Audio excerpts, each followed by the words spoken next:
Good morning, STEM. Today is Wednesday, April 18th, and on this day in history, in 1936, the first Champions Day was celebrated in Detroit, Michigan. Jaden, what is Champions Day?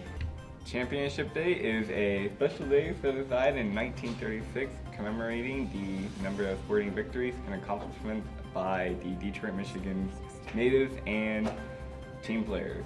Oh, that seems cool.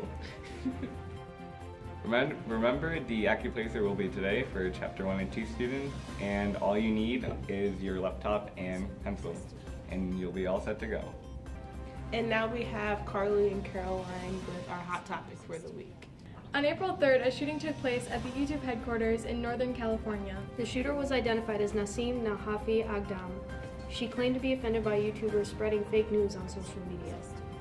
This is really strange to me because right after the protests we saw and all the people showing their passions about why guns shouldn't be legal, the shooting happens, so it doesn't seem like the protests are doing that much for anyone. So, I heard you guys talking about the protest and how it did not affect our society, in which the fact was to be targeted towards the NRA, not necessarily a person.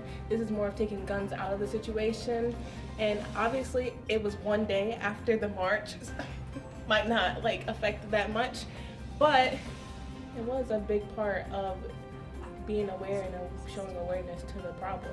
Mm-hmm. So it did help in a lot of ways.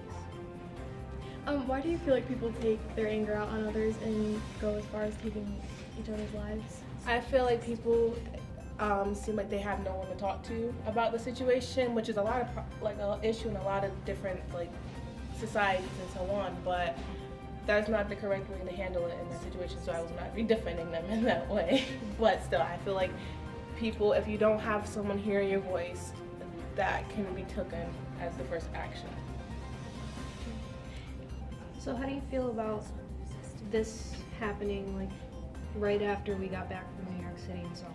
I feel like it is a disappointment because it took a lot of effort for these youth to bring this together and unite people, to show awareness and bring power to the youth. And of course it's going to be a disappointment because it happened right after it, but it also shows that there is a point to that unification. There was a reason for them bringing it together, for showing awareness to it. Mm-hmm. Thank you guys for being involved in the conversation with me. Now back to Jaden and Cheyenne with the general news. Thanks, guys. And I'm Cheyenne Higgs. And I'm Jalen Jackson. And this has been Your STEM News.